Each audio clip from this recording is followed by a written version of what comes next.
স্বাগত ডিবিসি সংবাদে, আপনাদের সাথে আছি আমি সামিয়া জান্নাত। এবার জানাবো খবরের বিস্তারিত।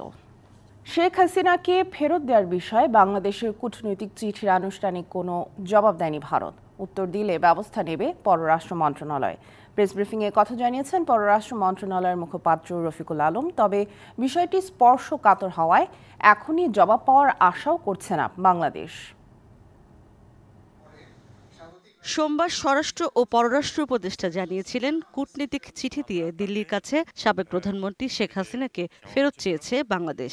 মঙ্গলবার পররাষ্ট্র মন্ত্রণালয়ের নিয়মিত ব্রিফিংয়ে এ সংক্রান্ত প্রশ্নই ছিল বেশি। কূটনৈতিক পত্রটা হস্তান্তর করা হয়েছে। এ সময় পররাষ্ট্র মন্ত্রণালয়ের মুখপাত্র জানান, ঢাকা দিল্লি বন্দি প্রত্যর্পণ চুক্তিতে এমন কোনো সময়সীমা নেই যে তার মধ্যেই জবাব দিতে হবে। এখন পর্যন্ত আমাদের জানা মতে সরকারি চ্যানেলে আমরা কোনো উত্তর পাইনি। আমরা অপেক্ষা করব ভারত সরকারের উত্তরের জন্য। সেই উত্তরের উপর ভিত্তি করে বাংলাদেশ সরকারের পরবর্তী পদক্ষেপ নির্ধারিত হবে। আমরা একটা সময় পর্যন্ত নিশ্চয়ই দেখব, যে কোনো জিনিসের উত্তর দেওয়ার একটা স্বাভাবিক সময় আছে। যদি সেই সময়ের মধ্যে উত্তর না আসে তাহলে এটার আরেকটা তাগিদপত্র দেওয়া হবে। আমরা যে বিষয়টা নিয়ে কথা বলছি সেটা অত্যন্ত সংবেদনশীল একটা বিষয়। এই সংবেদনশীল বিষয়ে স্বাভাবিক সময় কি, এটার কোনো ব্র্যাকেটিং করা আমার মনে হয় আমার তরফ থেকে বা আপনাদের তরফ থেকে কোনো রকমের ইন্টারপ্রেট করার কোনো সুযোগ নাই। এটা যতটুক সময় দুই দেশের সরকার মনে করবে যে এটা কারেক্ট, তারা সেভাবেই ডিসাইড করবে। রাখাইন রাজ্যের 17টি শহরের মধ্যে 13টি দখলে নিয়েছে মিয়ানমারের বিদ্রোহী গোষ্ঠী। রাজ্যটিতে বিপদের মুখে এখনো 4 লাখ রোহিঙ্গা। তারা কি ঢুকে পড়তে পারে বাংলাদেশে? এমন প্রশ্নও ছিল মুখপাত্রের কাছে। ওই পাশে এখনো 4 লাখের মতো রোহিঙ্গা রাখাইনে আছে। তো এখন তাদের মধ্যে কতজন নিজেদেরকে বিপদগ্রস্ত মনে করছে এটা এই মুহূর্তে তো বলা মুশকিল। এটার এখন উত্তর আসলে দেয়া যাবে না। পোল্যান্ডে পড়তে আগ্রহীরা বাংলাদেশ থেকেই ভিসা আবেদন করতে পারে কিনা তা নিয়ে কাজ চলছে বলেও জানান রফিকুল আলম। বাংলাদেশের ডিপ্লোম্যাটিক ফুটপ্রিন্ট সেই জায়গাতে সেই বিষয়টিকে বিবেচনায় রেখে তৈরি। ইশরাত জাহান উর্মি, ডিবিসি নিউজ, ঢাকা। সরকার যত দ্রুত সম্ভব শেখ হাসিনাকে দেশে ফিরিয়ে আনতে সর্বোচ্চ অগ্রাধিকার দিয়ে কাজ করছে বলে জানিয়েছেন প্রধান উপদেষ্টার প্রেস সচিব শফিকুল আলম। রাজধানীর ফরেন সার্ভিস একাডেমিতে এক ব্রিফিংয়ে তিনি একথা বলেন।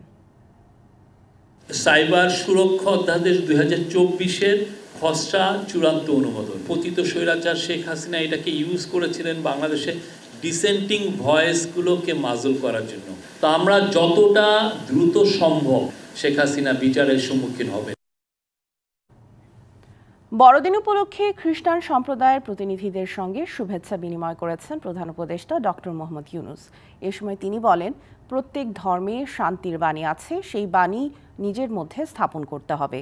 রাষ্ট্রীয় অতিথি ভবন যমুনায় বড়দিনের শুভেচ্ছা জানিয়ে প্রধান উপদেষ্টা বলেন, সংখ্যালঘু সংখ্যাগরিষ্ঠ এই শব্দগুলো আমরা চাই না। এদেশে সবাই এক পরিবার, সবাই মিলে একত্রে থাকব, এটা দেশের স্বপ্ন। এ স্বপ্ন বাস্তবায়নের জন্য সবাইকে এগিয়ে আসার আহ্বান জানান প্রধান উপদেষ্টা। বলেন, বিভেদ দূর করে নিজ নিজ ধর্মের শান্তির বাণী স্থাপন করা গেলে অন্য ধর্মের মধ্যেও তা খুঁজে পাওয়া যাবে। সে সময়ে কোনো বিভেদ থাকবে না। শিক্ষা মন্ত্রণালয়ের দুর্নীতি দেখলে যে কোনো সুস্থ মানুষেরই মাথা ঘুরে যাবে, এমন মন্তব্য করে শিক্ষা উপদেষ্টা ওয়াহিদুদ্দিন মাহমুদ বলেছেন, অল্প সময়ে এমন অনিয়ম দুর্নীতি রোধ করা কঠিন। শিক্ষা খাতে সামগ্রিক উন্নয়নের পরিকল্পনার কথাও জানান এই উপদেষ্টা। সরকার পতনের পর নতুন করে নানা কার্যক্রম শুরু হয় শিক্ষা খাতে। এতে বেরিয়ে আসতে থাকে আওয়ামী লীগ সরকারের সময়ে শিক্ষা খাতের নানা অনিয়ম আর দুর্নীতি। শিক্ষা উপদেষ্টা বলছেন, বিগত সময়ে শিক্ষায় যে দুর্নীতি হয়েছে তাতে মাথা ঘুরে যাবে যে কারোর। শিক্ষা খাতে এত বিস্তৃতভাবে দুর্নীতি আছে যে এটা তো রাতারাতি ঠিক করা প্রায় অসম্ভব। এটা এই দুর্নীতির ব্যাপ্তি এবং মাত্রা দেখে যে কারো সুস্থ মস্তিষ্কের মানুষের মাথা ঘুরে যাওয়ার কথা। এটা দেখে কোথা থেকে শুরু করব আর কোথায় শেষ করব আমি ভেবে এখনো পাইনি। শিক্ষা খাতের নানা অনিয়ম ও দুর্নীতি রোধের সর্বোচ্চ চেষ্টার কথাও বলছেন উপদেষ্টা। এত বেশি বিশৃঙ্খলা তৈরি হয়েছে যে হঠাৎ এক বছরে এসে এখানে এই বিশৃঙ্খলা, এই দুর্নীতি, এর থেকে যে কোনখান থেকে শুরু করব কাজ আর কোথায় কোনটা ছেড়ে কোনটা ধরব, এটাও তো এই অগ্রাধিকারটাও ঠিক করতে পারছি না। তার মধ্যে এত দাবি দেওয়া আসছে যে এই দাবি দেওয়াগুলোকে মানে ঠান্ডা মাথায় যে একটু চিন্তা করবো সেটার সময় তো পাওয়া যাচ্ছে না। শিক্ষার সামগ্রিক উন্নয়নের জন্য চেষ্টার কথা জানান শিক্ষা উপদেষ্টা। মনিরুল সোহাগ, ডিবিসি নিউজ, ঢাকা।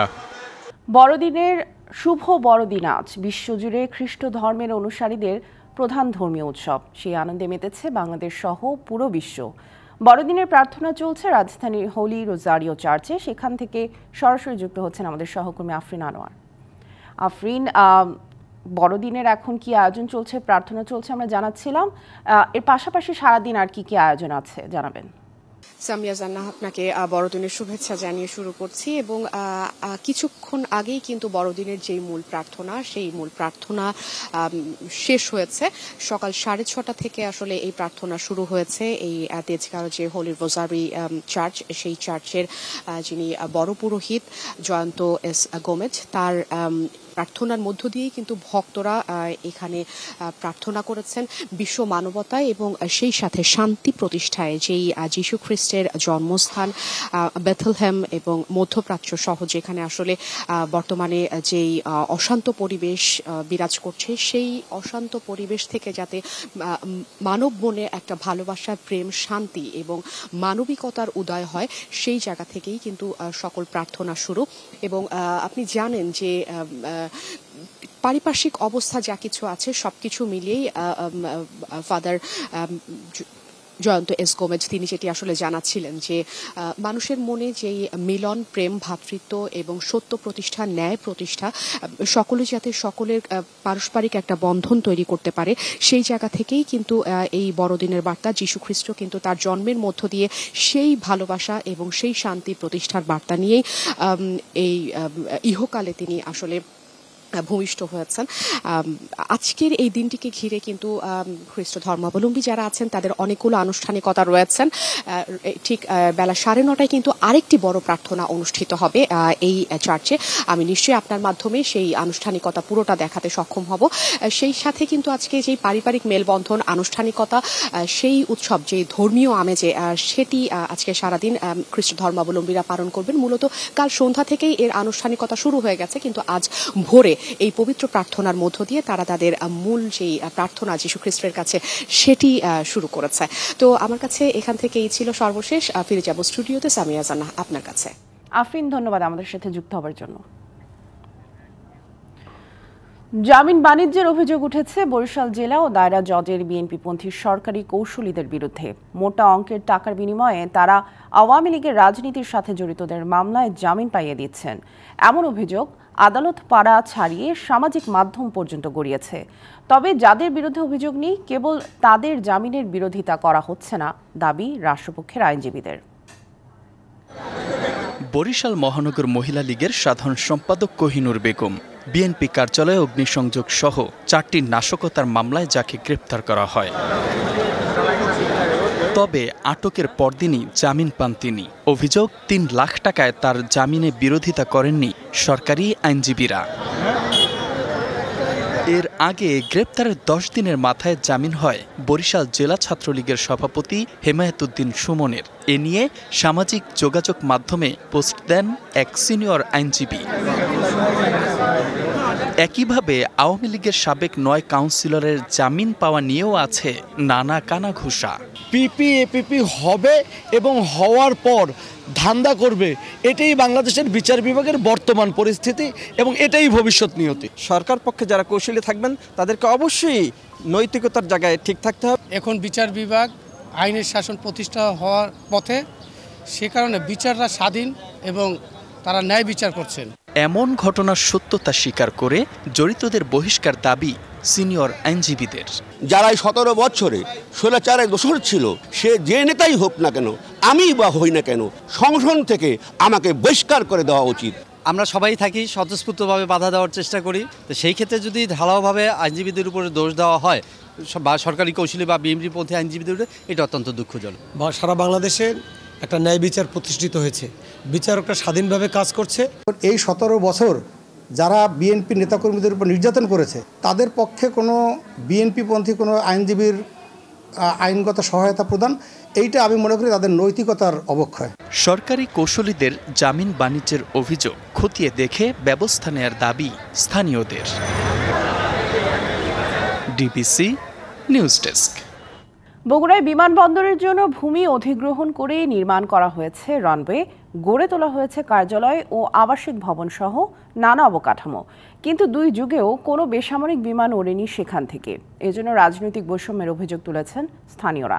তারা বলছেন, বিমানবন্দরটি চালু হলে ব্যবসা বাণিজ্য, পর্যটন, সংস্কৃতি, খেলাধুলা সহ নানা খাতে তৈরি হতে পারে নতুন সম্ভাবনা, গতি বাড়বে দেশের অর্থনীতির।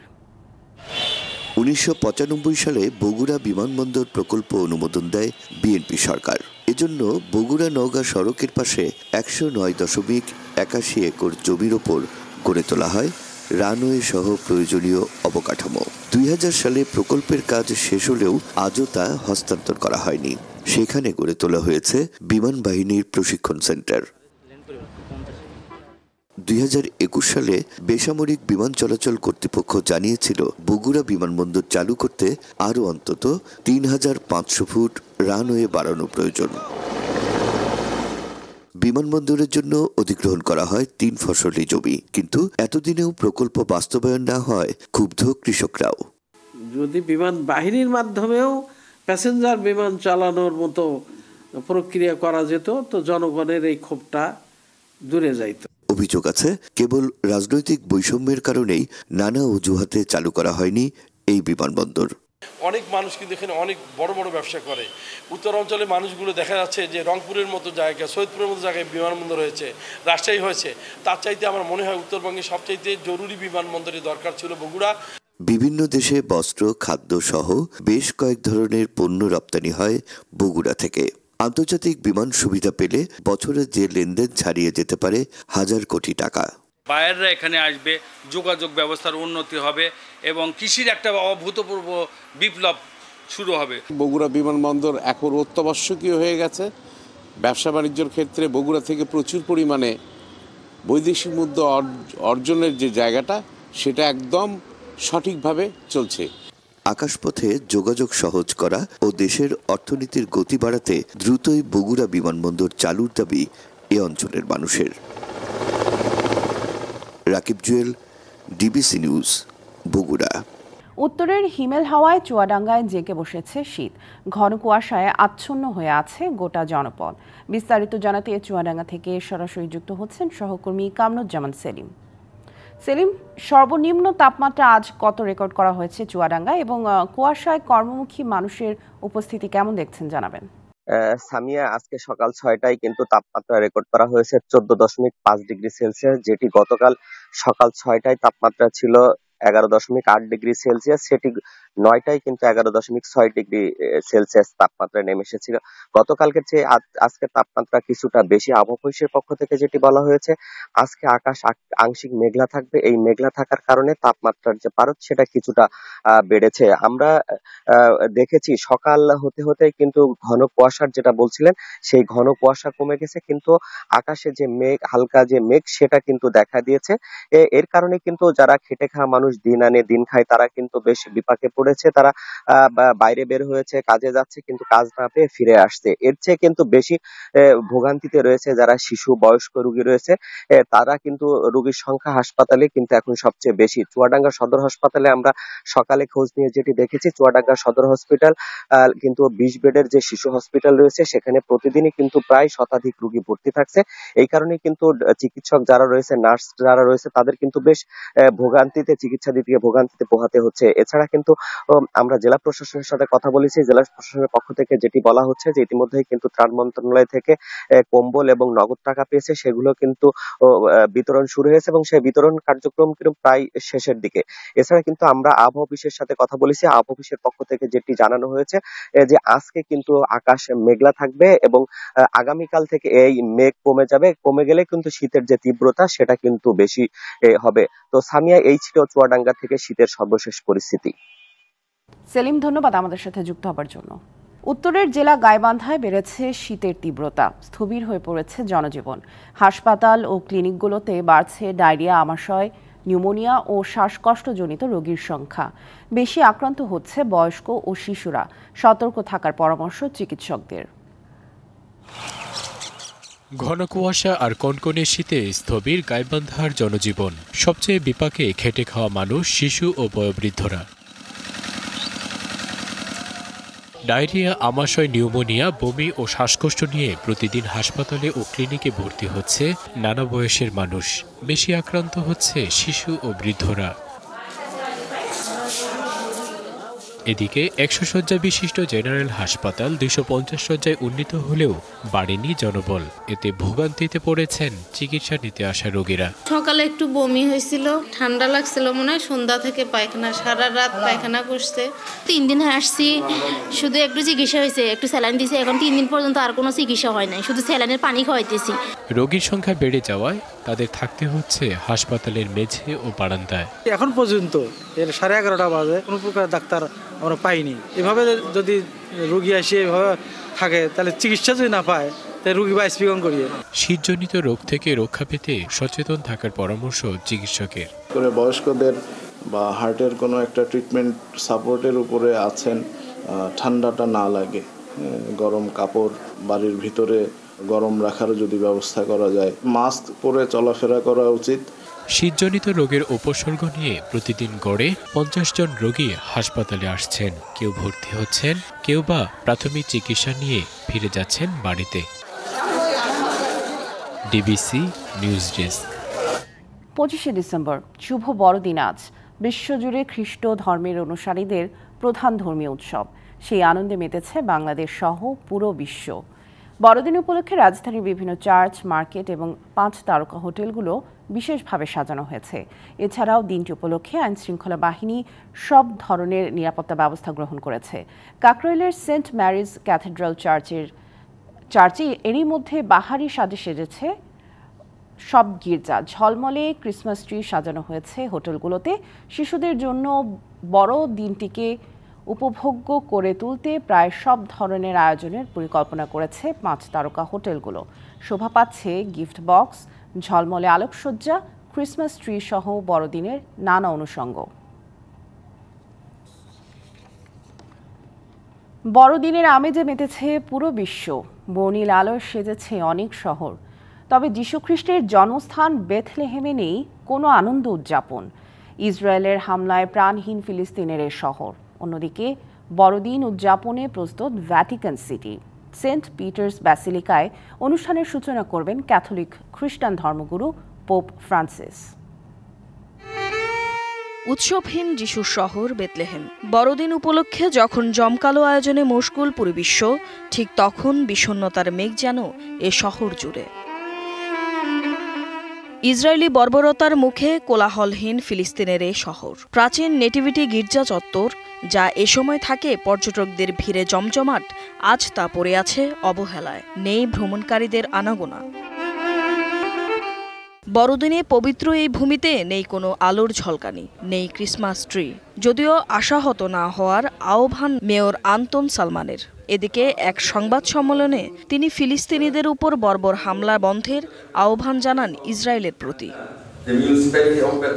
এদিকে বড়দিন উদযাপনে প্রস্তুত ভ্যাটিকান সিটি। ক্যাথলিক খ্রিস্টানদের এই পুণ্যভূমি সেজেছে নতুন রূপে। পর্যটকদের আনাগোনায় জমজমাট রাস্তাঘাট, দোকানপাট। আজ থেকে শুরু হয়েছে রোমান ক্যাথলিক চার্চের গুরুত্বপূর্ণ ইভেন্ট জুবিলি। বড়দিন উপলক্ষে খুলে দেওয়া হয়েছে সেন্ট পিটার্স বেসিলিকার পবিত্র দরজা। অনেকের বিশ্বাস, এই দরজা দিয়ে প্রবেশ করলে মুছে যায় সকল পাপ। Tumpa Tarafdar, DBC news desk. সংবাদ এই ছিল এখনকার মতো। ডিবিসি নিউজের সংবাদগুলো পড়তে ভিজিট করুন dbcnews.tv আর ভিজিট করুন ডিবিসির ফেসবুক পেজ এবং ইউটিউব চ্যানেল। ডিবিসির সঙ্গেই থাকুন।